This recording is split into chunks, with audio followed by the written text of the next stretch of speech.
بسم اللہ الرحمن الرحیم۔ السلام علیکم۔ ایک بار پھر آپ دیکھ رہے ہیں پروگرام عالمی معلومات اور میں ہوں سہیل مرغوب۔ سب سے پہلے بات کریں گے انڈیا کی صورتحال پر۔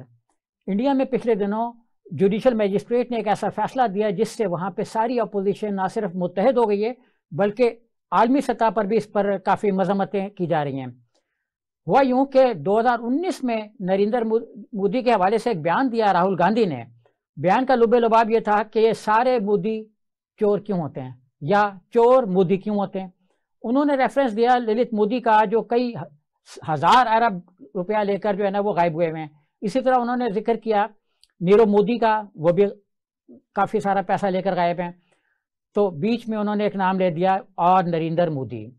اب ظاہر ہے نریندر مودی صاحب کو یہ کیسے برداشت ہوتا؟ تو سورت کے کورٹ میں 2019 میں یہ مقدمہ دائر کیا گیا کہ انہوں نے تصدیق کی، ان کا بیان تعصب پر مبنی ہے اور اس وجہ سے بہت زیادہ ان کی دل شکنی ہوئی۔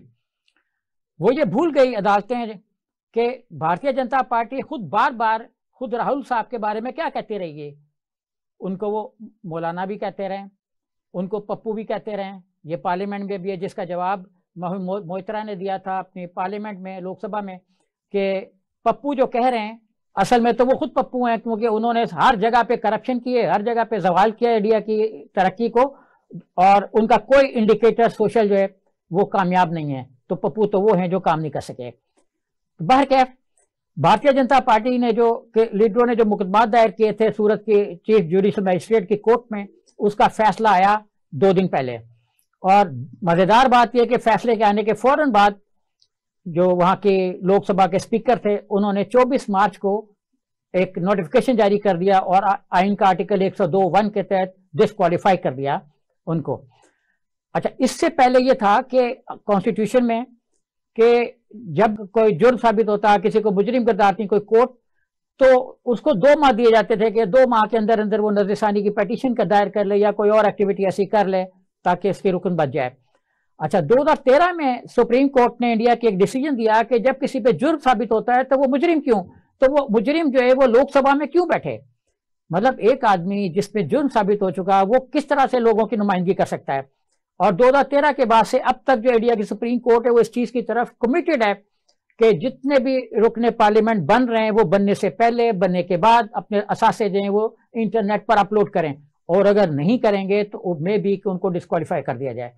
تو بہرحال 2013 میں جب کورٹ نے یہ فیصلہ دیا کہ مجرم کو لوک سبھا میں یا راجیہ سبھا میں رہنے کا حق نہیں، تو اس کے جواب میں جو ہے وہاں پہ کانگریس نے ترمیم کرنے کی کوشش کی اپنے آئین میں، اور اس ترمیم کی سب سے زیادہ مخالفت جس آدمی نے کی اس کا نام ہے راہل گاندھی۔ یعنی انہوں نے ہی یہ کہا کہ 2 ماہ کی مدت کیوں دی جائے، اس کو فی الفور ڈسکوالیفائی ہونا چاہیے، اس کو کوئی رائٹ نہیں ہے پارلیمنٹ کی رکنیت مسلسل قائم رہنے کا، اس کو فوری طور پر ڈسکوالیفائی ہونا چاہیے۔ تو اب وہ خود اپنے ہی اس کا شکار ہو گئے، جو انہوں نے ایک بیج بویا تھا وہ اب انہیں پہ آ پڑا۔ اور مزیدار بات یہ ہے کہ 1978 میں یہی لا جو ہے یہ ان کی ماں پر بھی استعمال ہوا تھا، یعنی اندرا گاندھی جو ہیں وہ بھی اسی قانون کے تحت اسی طرح کے فیک سے مقدمے میں ڈسکوالیفائی ہوئی ہیں۔ اب انڈیا میں یہ بحث چل رہی ہے کہ کیا راہل گاندھی کو خاموش کر دیا جائے گا، کیا وہ اپوزیشن کی نمائندگی نہیں کر سکیں گے؟ تو لوگوں کا کہنا یہ ہے کہ راہل گاندھی حکمران جماعت کے لیے کانٹا ہیں اور کانٹا ہی رہیں گے۔ ابھی میں آپ کو بتاتا چلوں کہ پچھلے دنوں راہل گاندھی نے جو سب سے بڑا مسئلہ اٹھایا جس کی وجہ سے اب ان کو ڈسکوالیفائی کرنا پڑ گیا، وہ یہ تھا کہ انہوں نے اڈانی پر کافی سوالات اٹھائے۔ ہنڈنبرگ نے جب رپورٹ دی کہ اڈانی کے اثاثے ٹوٹل والیوم اس کے بزنس کا ہے وہ 120 ارب ڈالر کا نہیں ہے بلکہ صرف 20 ارب ڈالر کا ہے، تو بڑا اس پہ احتجاج ہوا دنیا بھر میں، خاص طور پر انڈیا میں۔ اور اس کے واقعی چونکہ اثاثے 20 ارب ڈالر کے تھے تو ایک دن کے اندر اندر 40% اور پھر 60% اور 4-5 روز کے اندر اندر وہ اپنی اصل ویلیو پہ آ گیا، یعنی 20 ارب ڈالر پہ۔ تو انہی معاملات کو لے کر جن کو پپو بھی کہا گیا یعنی راہل گاندھی، انہوں نے کئی سوالات کیے اپنی پارلیمنٹ میں یعنی لوک سبھا میں۔ اور یہ میں آپ کو بتاتا چلوں کہ 20 منٹ تک انڈین پارلیمنٹ دنیا کی واحد پارلیمنٹ ہے جس نے یہ اعزاز حاصل کیا کہ اس نے اپنی سب سے بڑی اپوزیشن جماعت کے سب سے بڑے لیڈر کو کہ مائک کو 20 منٹ تک بند رکھا. کمال ہو گیا. مطلب وہ کہتے ہیں ہم سب سے اچھی جمہوریت ہیں، بلکہ جمہوریت کی ماں بھی بن جاتے، مدر آف آل ڈیموکریسیز. تو یہ مدر آف آل ڈیموکریسیز ہے جہاں پہ اپوزیشن کا مائک بند کیا جاتا ہے، صرف اس لیے کہ اڈانی خاندان جو ہے وہ بیچ میں ہے اور وہ نریندر مودی کو بہت پیارا ہے. تو 2019 میں جب لوک سبھا کی انتخابی مہم چل رہی تھی کرناٹک میں، تو پھر انہوں نے یہ ریمارکس دیے تھے، اور جس پر اب کورٹ نے یہ کہا کہ واقعی ان کا یہ کہنا بالکل غلط ہے. وہ کس طریقے سے کسی اقلیت کی، اب انہوں نے یہ بھی کہہ دیا کہ مودی ایک ایسی ذات ہے جو اقلیتوں میں ہے، اور کوئی تقریباً 600 برس قبل وہ اس خطے میں آئی صورت میں، اور 600 برس سے انہوں نے کافی کام جو ہے نا رول پلے کیا وہاں پہ. تو سورت کی کورٹ کو یہ بڑا برا لگا کہ نریندر مودی کے بارے میں اور دیگر مودیوں کے بارے میں راہل نے یہ کیوں کہا.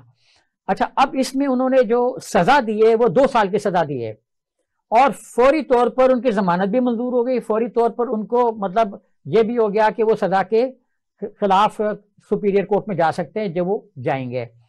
اب 2 سال کی سزا کیوں؟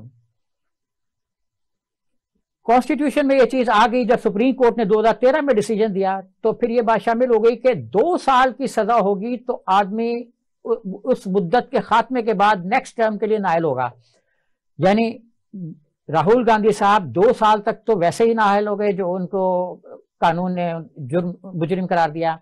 اب مزید 2 سال یعنی 7 سال کے لیے جو ہے نا وہ پارلیمنٹ میں نہیں جا سکیں گے. لیکن آفرین ہے راہل گاندھی پر، جنہوں نے یہ کہا کہ کچھ بھی ہو جائے، سپریم کورٹ کا فیصلہ ہو للی تھامس بامقابلہ یونین آف انڈیا 2013 کا، یا آئینی ترامیم ہو، یا مائک بند کرنا ہو، یا کچھ بھی ہو جائے، میں ڈٹا رہوں گا. میں مطلب نریندر مودی کے خلاف راہل گاندھی صاحب ڈٹے رہیں گے. اور انہوں نے یہ کہا کہ یہ بجائے اس کے کہ الیکشن میں جو خرچہ ہوا اس کی ٹریل دیں، منی ٹریل دیں، بجائے اس کے کہ یہ اڈانی کی منی ٹریل دیں، تو یہ آوازیں بند کر رہے ہیں. اور آواز بند کرنا جو ہے نا، کسی کا گلا گھونٹنا، وہ بہت ہی غیر جمہوری فعل ہے. تو اب ہم یہ دیکھتے ہیں کہ کیا اس پر اپوزیشن متحد ہوئی، یا اپوزیشن میں کچھ انتشار پیدا ہوا کہ ایک لیڈر منظر سے ہٹ گیا ہے. تو جی نہیں، اس پر ایک دن کے اندر اندر پوری اپوزیشن وہاں کی جو 15 بڑی جماعتیں وہ اکٹھی ہو گئیں، جس میں بنگال کی جو چیف منسٹر ہیں ممتا بنرجی وہ بھی اکٹھی ہیں، جو اکھلیش یادو ہیں اس وقت تو اپوزیشن میں لیکن چیف منسٹر رہ چکے ہیں مہاراشٹرا کے، اور جتنے بھی سپیریئر لیڈر ہیں وہاں کے جو اس وقت پارلیمنٹ میں میٹر کرتے ہیں، خود ان کی بہن، تو یہ سارے کے سارے جو ہیں یہ اکٹھے ہو چکے ہیں. اور ہو سکتا ہے کہ جب آپ یہ اسپیشل ٹی وی دیکھ رہے ہوں تو اس بارے میں کوئی اور بڑی پیش رفت ہو جائے، کیونکہ انڈیا کے اندر تو ظاہر ہے کہ یہ آوازیں اتنی ان کو پذیرائی نہیں ملتی. جو گودی میڈیا ہے وہ ان کو اتنا نشر بھی نہیں کرتا. اتحاد جس طریقے سے بنتا ہے اس کے بارے میں وہ اکثر خاموش ہی رہتا ہے. لیکن اس کے بارے میں انٹرنیشنل جو ہے نا وہ بہت زیادہ شور مچا ہوا ہے، اور کوئی 100 کے قریب لوگوں نے اس چیز پر بڑا احتجاج کیا ہے. جو ایک تو مودی نے ان کی آواز بند کی لوک سبھا کے اندر، اس پر بہت زیادہ احتجاج کیا ہے. پھر جو یہ اپوزیشن اور این جی اوز کے خلاف کریک ڈاؤن کر رہے ہیں اس پر بھی احتجاج کیا. پھر ایک بڑی این جی او ہے ان کی، اس کو فارن کرنسی کے جو رولز ہیں FCR اس کے تحت انہوں نے کام کرنے سے روک دیا ہے. تو اس پر دنیا بھر کی یونیورسٹیوں کے لوگوں نے کافی زیادہ احتجاج کیا ہے. اور راہل گاندھی کے خلاف ایک یہ بھی معاملہ اٹھا ہوا ہے کہ ان کو تو بلکہ بھارت برر کر دینا چاہیے، اور کچھ نے تو یہ بھی کہہ دیا ہے کہ اس کو یہاں بھیج دیا جائے، یعنی ہمارے ہاں بھیج دیا جائے. مزے کی بات ہے کہ ان کا اپوزیشن لیڈر جو ہمارے ہاں سے سیاست کرے. بہرحال تو راہل گاندھی کے حق میں دنیا بھر میں، حتیٰ کہ بعض جو ممبر پارلیمنٹ ہیں امریکہ کے بھی، انہوں نے بھی ان کے حق میں اسٹیٹمنٹس دیے ہیں کہ یہ کیا ہے، یہ کون سا کورٹ کا فیصلہ ہے کہ ایک آدمی کو نے صرف یہ کہہ دیا کہ جتنے بھی کرپٹ لوگ ہیں وہ مودی کیوں ہیں، اور واقعتاً 2-3 ہزار ارب روپیہ انڈین جو پاکستانی کرنسی میں 7-8 ارب روپیہ بن جاتا ہے وہ لے کے بھاگے ہوئے ہیں. تو مودی تو ہیں، اور کچھ جو اور لوگ ہیں جیسے مہیش چوکسی ہے جس کا ہم نے ذکر بھی کیا ایک اور پروگرام میں، تو اس کی بھی رشتہ داری ہے مودی فیملی کے ساتھ. تو ان کا یہ کہنا تو بالکل صحیح ہے کہ سارے مودی جو ہیں وہ چور کیوں ہیں، اور مودی جو ہیں وہ کیوں مطلب جو دیگر چور ہیں ان کی چوریوں کو روکتے کیوں نہیں ہیں؟ ان کا یہ کہنا تھا کہ جب اڈانی کی 120 ارب ڈالر کا گھپلا سامنے آیا تو نریندر مودی نے آواز کیوں بند رکھی، اور انہوں نے کیوں نہیں اپنا قوم کو بتایا، کیوں نہیں جو CBSEBI جو ان کی اسٹیٹ کی ایجنسی ہے فارن کمپنیوں کو اور لوگوں کو دیکھتی ہے، تو وہ کیوں نہیں اس نے اس بزنس کو دیکھا، اور اس بزنس پہ کیوں نہیں جو ان کی ED ہے جو اس وقت بہت سے لوگوں کو اندر دے رہی ہے انہوں نے کیوں نہیں اس طرف دیکھا؟ تو اب انڈین میڈیا یہ بھی کہہ رہا ہے کہ راہل گاندھی اب اس کیمپ میں شامل ہو چکے ہیں جن کو اب تک مختلف سیاسی اختلافات کی بنا پہ بھارتیہ جنتا پارٹی اور اس کے جو چاہنے والے ہیں وہ ڈسکوالیفائی کر چکے ہیں۔ تو اس میں سب سے اہم نام تو اعظم گڑھ کے ایک معروف مسلمان کا ہے، بلکہ اس کی فیملی کا ہے، اس کی فیملی کے دیگر لوگوں کو بھی ڈسکوالیفائی کرنا چاہ رہے ہیں۔ اعظم خان وہاں پہ ایک بہت بڑی یونیورسٹی چلا رہے ہیں جس میں کئی ہزار مسلمان بچے اور ظاہر ہے ہندو بھی، کیونکہ بلا امتیاز ایجوکیشن دی جا رہی ہے، تو اس میں تعلیم حاصل کر رہے ہیں۔ لیکن انڈین گورنمنٹ نے سب سے پہلے ان کی جو یونیورسٹی ہے اس کے فنڈ روکنے کی کوشش کی، پھر اس کو لیٹر دے دیا کہ یہ جگہ منسوخ کی جائے، کیونکہ یہ لیز پر لی گئی تھی، پتہ نہیں لیز کے بھی کاغذ ظاہر ہے کہ سارے گورنمنٹ کے پاس ہیں تو وہ اوپر نیچے کر دیتے ہیں۔ اب کبھی کہتے ہیں کہ لیز کے کاغذ صحیح نہیں ہے، کبھی کہتے ہیں لیز کے کاغذ گم ہو گئے ہیں۔ تو اعظم خان اس میں شامل ہیں۔ اعظم خان کے علاوہ جو یادو چیف منسٹر بھی رہ چکے ہیں وہ بھی ڈسکوالیفائی اسی قانون کے تحت ہو چکے ہیں، اور بھی لوگ ہیں جیسا کہ لکشدیپ ایک وہاں کی یونین ٹیریٹری ہے جہاں 97-98% جو آبادی ان کی وہ مسلمانوں پر مشتمل ہے، وہاں سے ایک رکن اسمبلی ہے جو رکن لوک سبھا ہیں فضیل صاحب، وہ بھی مختلف قوانین کے تحت کہ تم نے یہ کیوں کہہ دیا، تم نے وہ کیوں کہہ دیا، اس کے تحت وہ بھی ڈسکوالیفائی ہیں۔ تو ہم کہہ سکتے ہیں کہ انڈیا ایک ایسی ریاست ہے جہاں بہت سے رکن اسمبلی جو اپوزیشن کے ہیں، جو مسلمانوں ہیں یا اور ہندو ہیں لیکن وہ اقلیتوں کی بات کرتے ہیں، ان کی آواز تھوڑی سی اٹھاتے ہیں، ساری تو نہیں، تھوڑی سی اٹھاتے ہیں۔ راجیو گاندھی یا راہل گاندھی کون سا کوئی مسلمانوں کی آواز بنتے رہیں، لیکن ریلیٹیولی بھارتیہ جنتا پارٹی کے مقابلے میں وہ نسبتاً بہتر ثابت ہوئے ہیں۔ اچھا، اسی میں ایک اور بھی دلچسپ پہلو ہے کہ جس آدمی نے مقدمہ کیا تھا اپنا وہاں کی سورت کی کورٹ میں، وہ آدمی کہتا ہے کہ وہ تھا تو مودی لیکن اس نے تو اپنی کنیت بدل لی ہے۔ تو اب جس نے یہ کیس کیا، جس کے کیس کے بیس پہ ان کو ڈسکوالیفائی کیا، وہ بھی کچھ اور کہتا ہے۔ ایک تو وہ یہ کہتا ہے کہ جو مودی فیملی ہے، مطلب مودی جو رنگ نسل یا ذات ہے، وہ 4-5 ریاستوں میں پائی جاتی ہے، راجستھان ہے، گجرات ہے، بہار ہے، چھتیس گڑھ ہے، ہریانہ، مدھیہ پردیش، جھارکھنڈ اور اتر پردیش میں مودی پائے جاتے ہیں۔ گجرات کے مودی ذرا کوئی زیادہ ہی طاقتور ہو چکے ہیں کیونکہ وہاں 27-28 سال سے بھارتیہ جنتا پارٹی حکمران ہے۔ تو اسی طرح ایک اور مودی بھی تھے، جمشید جی مودی، تو یہ زرتشتی تھے، انہوں نے بڑا بزنس اپنا وہاں پہ اسٹیبلش کیا تھا۔ تو یہ جو مودی صاحب ہیں یہ اپنے اس سے ہٹ چکے ہیں، وہ کہتے ہیں کہ جی میں نے اپنی مودی کنیت ہٹا دی ہوئی ہے، کسی زمانے میں ہوتی تھی اب نہیں ہے۔ اچھا، اسی میں ایک اور دلچسپ پہلو ہے، وہ ہے نا کہ مرے کو مارے شاہ مدار۔ تو راہل گاندھی نے آج سے کچھ عرصہ قبل ایک تصویر اپلوڈ کی تھی، ایک بچی کو انڈیا میں ریپ کیا گیا تھا، بڑا یہ بہیمانہ واقعہ تھا، اس کو بیان کرتے ہوئے آدمی کے پاس الفاظ نہیں ہیں، تو راہل گاندھی نے اس کی ایک تصویر فیملی کے ساتھ اپلوڈ کی تھی ٹویٹر اکاؤنٹ پہ۔ تو اس پر ٹویٹر اکاؤنٹ تو بند ہو گیا تھا، لیکن اب جو مختلف لوگ ہیں انہوں نے جو وہاں پہ بچوں کی پروٹیکشن کا ادارہ ہے اس کو یہ کہنا شروع کیا کہ بھائی آپ مودی کے جو مخالف ہیں راہل صاحب، اس کو اس کیس میں کیوں نہیں پکڑتے ہیں؟ کیونکہ اس میں انہوں نے جب تصویر اپلوڈ کی تو انہوں نے اس بچے کو انسیکیور کر دیا، یعنی تصویر اپلوڈ کرنے سے بچی انسیکیور ہو گئی، بچی کو انصاف تو کوئی نہیں ملا، دلیت بچی تھی 9 سال کی، اس کو انصاف تو کوئی نہیں ملا، اس کا مقدمہ ابھی پتہ نہیں کس جگہ پہ ہے۔ ایک چیف جسٹس تھے وہ اس کی سماعت کر رہے تھے، چندر شرما اور سچن دتا، ڈبل بینچ تھا، اس کو انصاف کا نہیں ملا۔ لیکن اب ڈبل بینچ نے اس چیز پہ غور کرنا شروع کر دیا ہے کہ بھائی جب راہل صاحب نے یہ تصویر اپلوڈ کی تھی تو اس سے جو بچی ہے وہ انسیف ہو گئی تھی، حالانکہ وہ تو پہلے ہی انسیف تھی. کسی کے ساتھ ایک اتنا بڑا سانیہ ہو چکا اور پھر کہا جائے کہ وہ سیف ہے.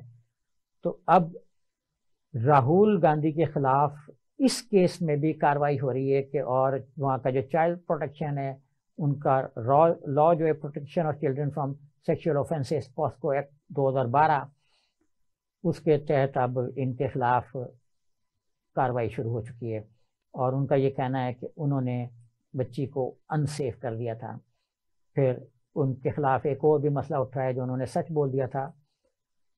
ایک بیرونی یونیورسٹی میں، آکسفورڈ یونیورسٹی میں، جب انہوں نے کہا کہ بھارت بہت سے معاملات میں زوال کر گیا، انڈیکیٹرز خراب ہیں، سوشل انڈیکیٹرز زوال پذیر ہیں، اکنامک کے انڈیکیٹرز ٹھیک نہیں ہیں، اور جمہوری انڈیکیٹرز ہیں وہ بھی زوال پذیر ہیں.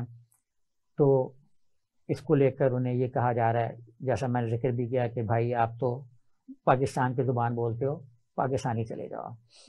تو میں ذکر کر رہا تھا پیچھے بی جے پی کے جو ایم ایل اے تھے جنہوں نے مقدمہ دائر کیا تھا، انہوں نے یہ کہا تھا کہ میرا نام تو کچھ اور ہے، کنیت بھوت والا ہے.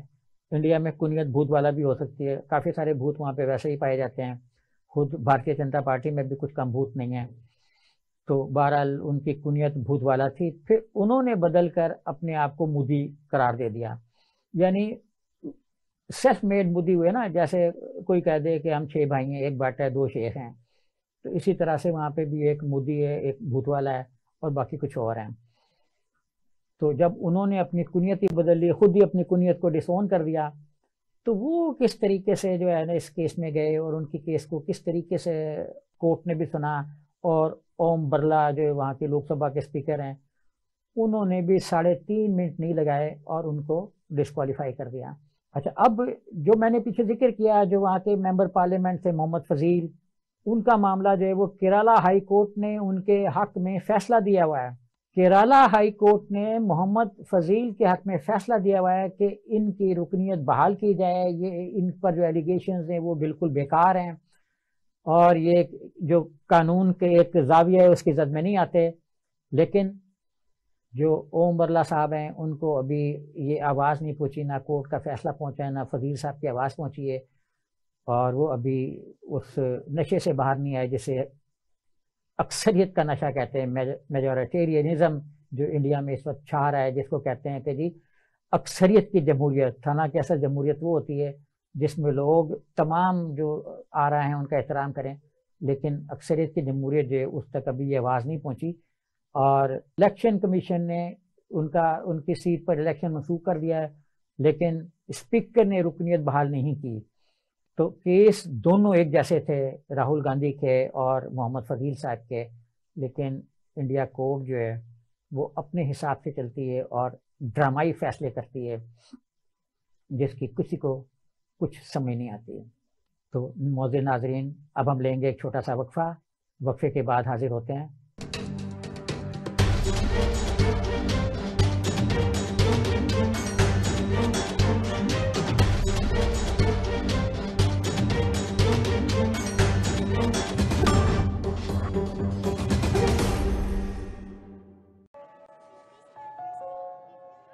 ڈاکٹر بننا میرا خواب تھا.